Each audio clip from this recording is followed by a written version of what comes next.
Olá pessoal, e é com orgulho que chegamos na terceira temporada. Este é a aula, a exposição de número 21. Então as 10 primeiras eu considerei a primeira temporada.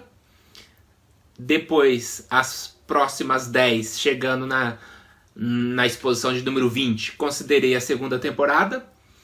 E 21, terceira temporada, só que agora eu não sei até quantas exposições ou aulas iremos, Vou deixar a intuição fluir e conforme for vindo as ideias eu vou criando outras exposições. Mas nessa eu andei pensando, fiz até algumas anotações. Eu vou falar sobre algumas crenças irreais e mitos da projeção astral, Mitos no sentido de especulações que uma pessoa ouviu, contou para outra. Isso vem já há muitos anos, décadas, até mesmo séculos, Desde a Idade Média foram criados alguns mitos, algumas interpretações erradas do fenômeno, que isso vai passando de geração a geração.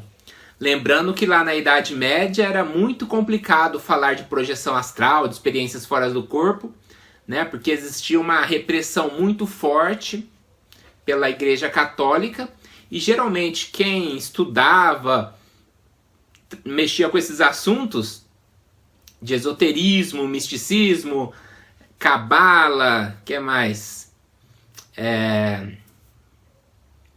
Todos esses, as escolas esotéricas, vamos dizer assim, elas se repreenderam, elas se ocultaram, se esconderam em alguns casos, de modo que as pessoas que mexiam com isso tinham o risco de serem considerados bruxos, levados à fogueira, e perder a própria vida aí numa, vamos dizer assim, em algo que não valia a pena. Então existiu alguns mitos de que, por exemplo, realizar uma projeção astral era perigoso, que o cordão de prata poderia se romper, que alguém poderia cortar o cordão de prata.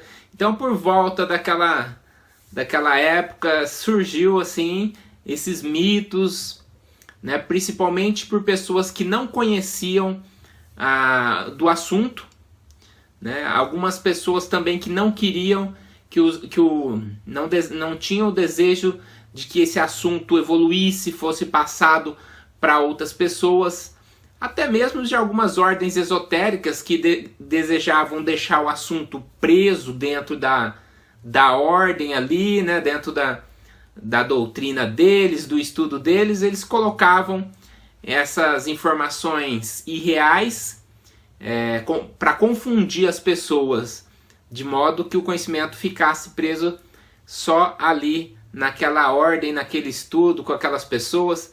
E vejam como hoje, com a informática, com a internet, toda essa informática quer dizer informação automática, toda essa informação digital rápida que temos hoje, ainda continua tendo essas informações, essas coisas que entravam o estudante, que bloqueia muita gente que vai estudar.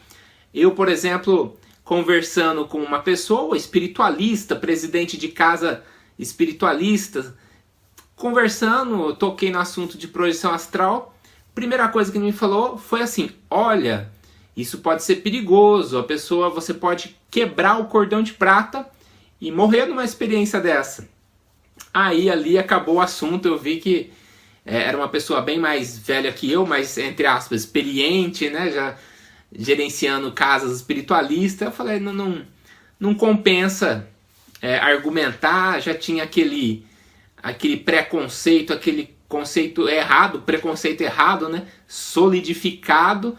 Então não compensa nesse caso você argumentar. Então o objetivo dessa aula é expor alguns conceitos errôneos sobre essa temática das experiências fora do corpo, e comentar porque é errôneo, porque é errado, porque é mito, porque não é real, né? Uma das coisas é a nossa própria experiência pessoal que comprova isso, né? No caso de quebrar o cordão de prata, Wagner Borges está aí desde 40 anos, vamos saber quantos anos. Valdo Vieira trabalhou com isso a vida inteira e são pessoas que nunca relataram. Então o objetivo dessa aula é esclarecer algumas dúvidas que são basicamente essas crenças que não fazem sentido, mas estão por aí ainda na internet, em muitas doutrinas e vamos dizer assim,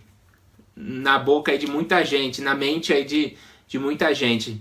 Isso deixa até muitos estudantes que começam a estudar o assunto com medo. Às vezes a pessoa nem começa a estudar projeção astral com medo de que vai morrer, que vai acontecer tal coisa. Então o objetivo dessa aula é esclarecer essas questões de modo a clarear um pouco. Então, junto comigo, vamos lá. Muito bem, vamos lá na aula 21, crenças erradas e mitos na viagem astral. Vou pegar a canetinha aqui. Aviso, estude, pesquise e não acredite cegamente em tudo que lhe dizem, pois desta maneira você evitará crer em conceitos irreais ou errados, né? Então tem muito a ver essa questão do questionamento, da pesquisa. Não vai da boca dos outros não, porque se você for só sem raciocinar, sem filtrar, escute de tudo, filtre, pesquise, de maneira que você pelo menos vai evitar cair aí em alguns conceitos errados e estranhos sobre não apenas esse tema da projeção astral, como qualquer outro, não é mesmo? Mas assim, opa, pulou um aqui. Mito. Esse mito que eu estou usando aqui, existe, né, o conceito do mito no sentido de ser um relato de tradição oral, que é passado de geração para geração. Existe aquela questão, né, da antiguidade grega. Os mitos eram muito importantes, que tinha outro objetivo diferente, que eu tenho aqui no tema dessa apresentação, né, que era a narrativa usadas lá pelos povos para explicar alguns fenômenos que eles não entendiam, da origem do mundo, dos seres, do universo. Então era uma história que tinha algum fundo ali de empirismo e tal, né? Que tinha o papel, pelo menos, de passar alguma informação, traduzir algum conhecimento, que não é o caso aqui, né? O caso do mito aqui eu estou usando no sentido de se criar uma história que não tem nada a ver com a realidade, que já foi verificado e continua rondando aí alguns locais, algumas pessoas continuam espalhando essas informações que não são corretas. Então é mito neste sentido. E as crenças erradas, que são crenças sem fundamento, né? Bom, vamos lá a primeira. Posso me perder fora do corpo? É até uma pergunta relevante para o iniciante, não é mesmo? Mas nós vemos aqui, né, a projetora saindo e um cordão, um fluxo energético conhecido como cordão de prata. Então a questão do cordão de prata sempre nos tracionar de volta para o corpo físico, ele sempre nos puxa para o corpo físico. Isto faz com que não há como se perder. Você pode tive muitas projeções, voar para um lugar, para outro, desconhecido e aproveitando a liberdade, né? Adentrando matas ou voando em cidades desconhecidas. E sempre você retorna ao corpo justamente porque o cordão de prata te puxa, te traciona para o corpo físico. Então existe uma relação ou ligação energética entre nosso corpo físico denso e o corpo astral, né? Essas energias permanecem ligadas enquanto a gente estiver encaixado no corpo, enquanto estiver encarnado. Não tem como se perder, você está ali, entre aspas, amarrado no corpo físico. Então não tem essa questão de não retornar ao corpo, né? Enquanto você está encarnado, você está atuando num corpo biológico. E existe então essa energia que te prende à encarnação, não é mesmo? É como se fosse uma cola, vamos dizer assim. Então esses conceitos irreais existem e permanecem através dos tempos, né? Justamente pelo fato das pessoas não pesquisarem, não estudar sobre energia, sobre metafísica, as literaturas básicas, principais relacionadas com projeção astral. É mais fácil replicar algo que você escutou do que ir atrás. É o fake news, né? Hoje em dia a gente tem. Vê que é muito mais fácil a gente ver fake news aí replicando do que a pessoa pegar e ir atrás, porque dá trabalho, né? Então é uma questão até humana. Bom, vamos lá. A outra aqui, né? Um espírito poderá entrar em meu corpo enquanto estiver projetado extrafisicamente? Bom, o corpo, na verdade, ele não fica vazio enquanto estamos fora dele. Tudo bem, a consciência pode até se projetar, sai realmente um outro corpo, chamado corpo astral, mais sutil. Porém, né, novamente falando da questão energética, nossas energias sempre estarão, parte delas no corpo físico e parte lastreada nesse corpo astral. Mas sempre vai ter energia no corpo. Enquanto você estiver encarnado, tem a vitalidade, tem o duplo etérico, tem a parte energética.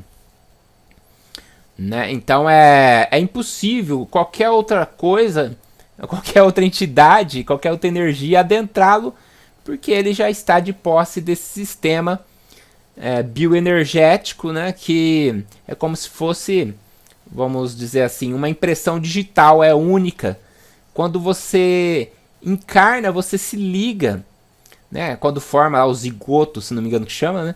Já existe uma ligação ali, então vai se formando o corpo físico, que acaba sendo uma duplicata dessa malha energética, vamos dizer assim, que é esse campo bioenergético do duplo etérico. Então quando se forma isso, isso vai a vida toda e só termina com o desencarne. Nem mesmo na mediunidade, que se comenta como sendo de incorporação, entre aspas, né? O espírito comunicante não entra no corpo do médium. O que acontece é um acoplamento energético, ou seja, as energias do espírito comunicante, da consciência comunicante, toca as energias do médium, existe essa troca, esse fluxo, esse acoplamento. E daí que existe essa mediunidade que é mais ostensiva, né, da psicofonia, dita popularmente de incorporação. Mas não há essa questão de entrar no corpo. Existe essa questão apenas de acoplamento, de como se fosse uma indução eletromagnética, vamos dizer assim, né? Acontece no transformador. Você tem uma bobina aqui e o eletromagnetismo induz uma energia de uma bobina para outra. As bobinas nunca vão estar misturadas, vamos dizer assim. Elas estão separadas e existe esse processo da física de indução. Alguns conceitos assim que a gente acaba raciocinando também para fazer um paralelo, né? Bom, esse é o clássico, né? O cordão de prata poderá ser quebrado? Bom, nada corta ou rompe o cordão de prata, pois não se trata de um cordão, é uma metáfora. Na verdade é um fluxo energético consciencial, é uma energia. E quem pode chegar com uma tesoura e cortar uma energia, né? Por exemplo, do desenho aqui que eu fiz, né?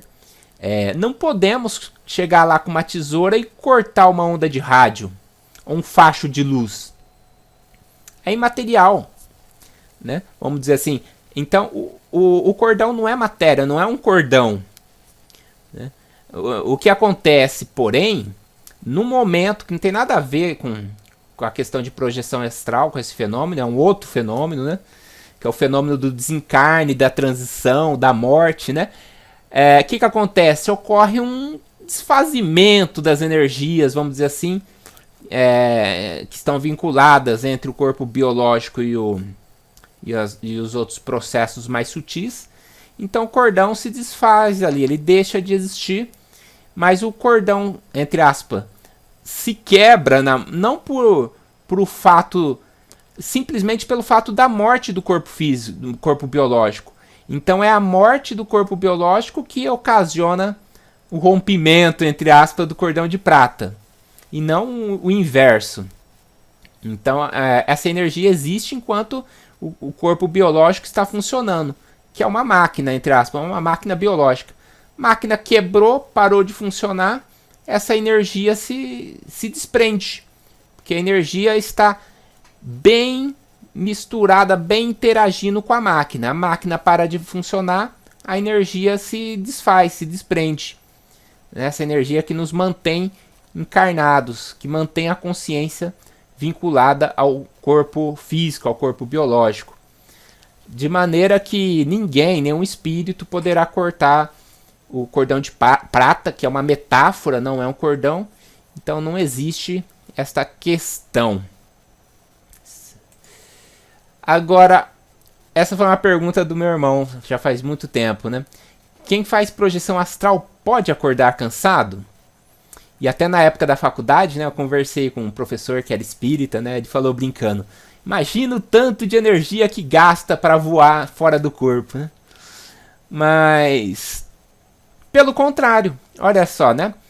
Ao visitar os planos extrafísicos e locais de energias boas, positivas, a sensação que eu tenho é realmente de recarregar as baterias. Eu acordo com aquele pique totalmente diferente de quando não tem uma projeção, que acorda com aquela preguiça, aquela coisa lenta. Já acorda animado, né? É como se tivesse uma felicidade interna, uma energia diferente.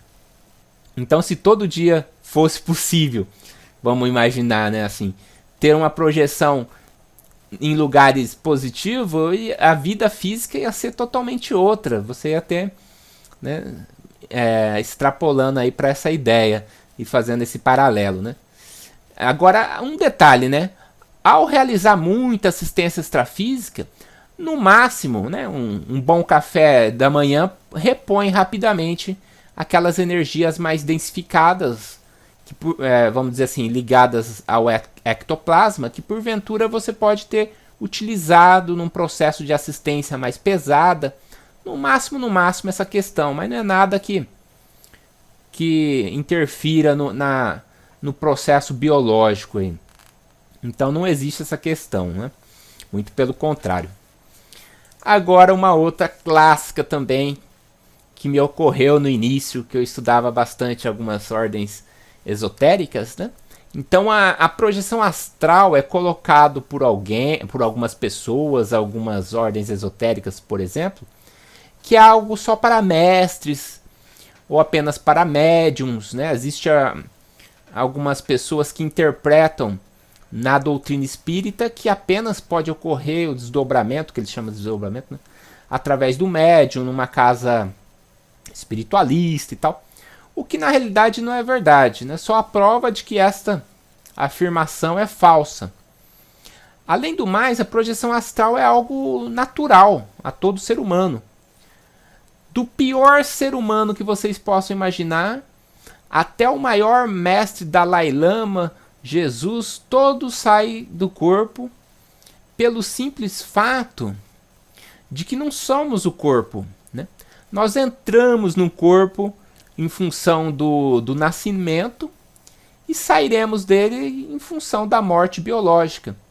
Então a projeção astral, na realidade, é uma função psíquica, vamos dizer assim, metapsíquica, né, vamos dizer assim, ou parapsíquica, melhor dizendo, assim como a digestão é uma função biológica do corpo biológico, você tem a saída do corpo como uma função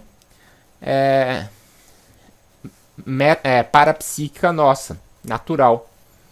Então, porém, né, a questão está em sair do corpo com lucidez, porque todo mundo fala, todo mundo, né, comenta-se, todo mundo sai do corpo todas as noites. Sim, quando dorme. Mas e a lucidez? Muita gente sai do corpo e fica flutuando lá, dormindo, né, envolto a imagens oníricas. Então a questão está em lucidez e também em sair para realizar algo útil para você ou para o próximo, né? Como, né, a gente tem que pensar assim, como que iremos utilizar dessa capacidade? Que é uma capacidade humana natural, não é paranormal, é natural. Diz Wagner Borges, né, o único pré-requisito para sair do corpo é estar dentro de um. O Wagner já comenta dessa forma. Então não é apenas para médiums, porém a gente tem como objetivo estudar e trabalhar essa ferramenta como algo útil para a nossa evolução, para as pessoas, como algo positivo. Então não é só para médiums e nem para mestres, é para todos, é uma capacidade natural, mas o ideal é ser trabalhada de forma positiva. E não como uma mera curiosidade, uma brincadeira, algo nesse sentido. Ou seja, não sem cosmoética, que é aquela ética abrangente, espiritual também, né? Tem que ser colocado cosmoética nesse tema, e é esta a função que a gente tem nas diversas escolas e livros sérios de projeção astral. E falando de livro, já puxando aqui a próxima questão aqui, para praticar projeção astral, tenho que ler o livro X? Né? Coloca aí o nome do livro que vocês quiserem. Ou seguir o pesquisador Y? Não. Na verdade, pessoal, não existe papas da projeção astral. E nem bíblias. Apesar de ter uns livros do tamanho de bíblia, né? Mas não há mestre, especialista. O que existe, é claro, são pessoas que estudam um fenômeno, às vezes passaram a vida toda estudando o fenômeno, vivenciando. Então são pessoas que entendem muito, que são referências, que a gente segue, né, para aprender. Elas podem ter muito conhecimento e vivência. Mas não existe aquele dono, os donos da projeção astral. Né, o Papa, aquele pessoa que... Nem mesmo...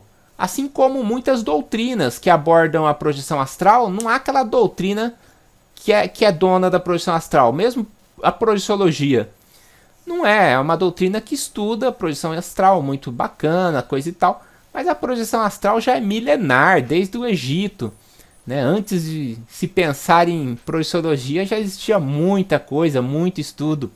Assim como o espiritismo, o budismo, teosofia... Né, tudo isso veio depois, já existia antes, né?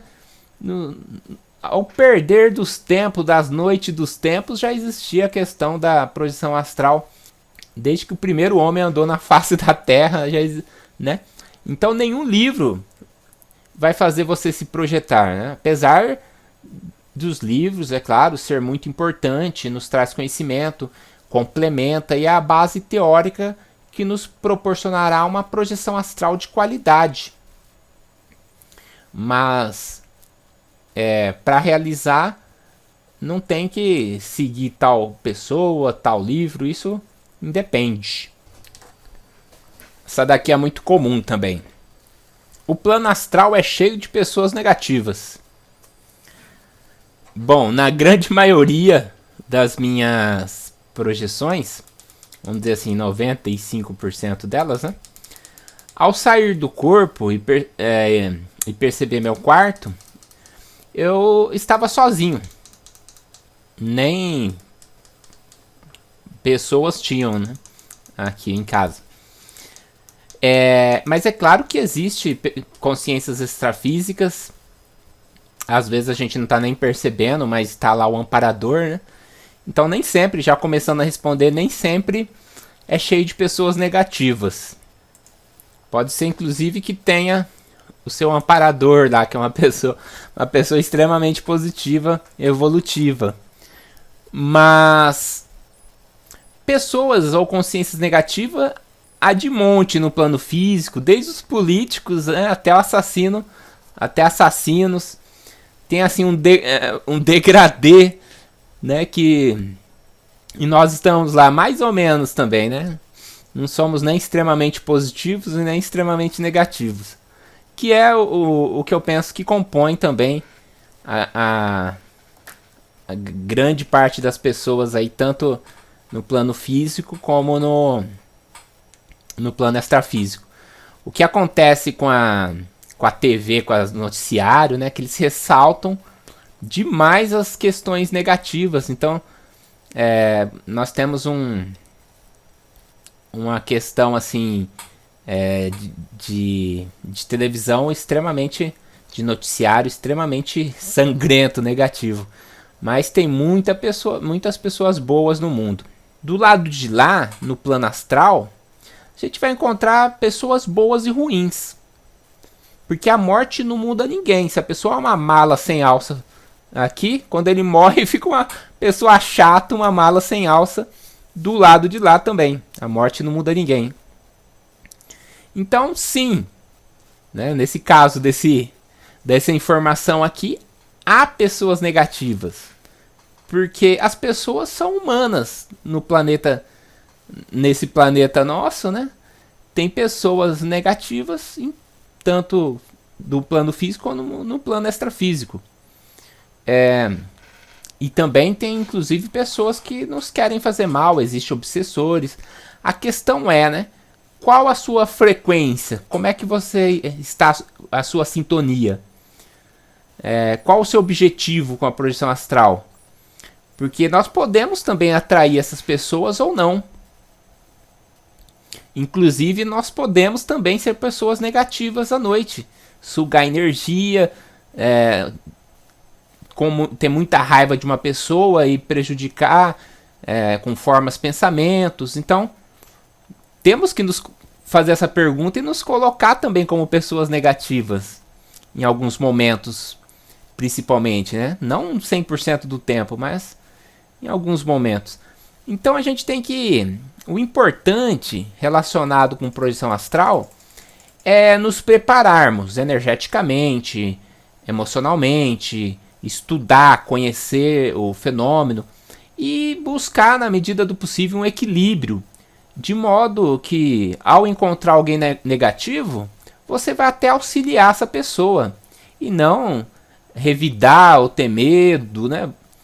Esse é um sentido interessante, espiritualista, relacionado com a projeção astral. Porém, comigo, a minha experiência que eu tenho é 95% das projeções foram positivas. Uma minoria realmente foram complicadas, mas por questão minha de não estar bem, estar passando por momentos difíceis na vida, e a projeção mostra a realidade também do lado de lá, nua e crua. A nossa realidade também, de maneira até expandida, né? Por isso que não é que a projeção astral mostre algo negativo, ela mostra quem você é, como é que você está naquele momento, sua vibração, suas energias. Então, o plano astral não é morada apenas de pessoas negativas, né? Busque fazer o bem, se afinar com seu amparador, buscar coisas positivas, pensamento sadio, emoções sadias também, e que não haverá necessidade dessa preocupação.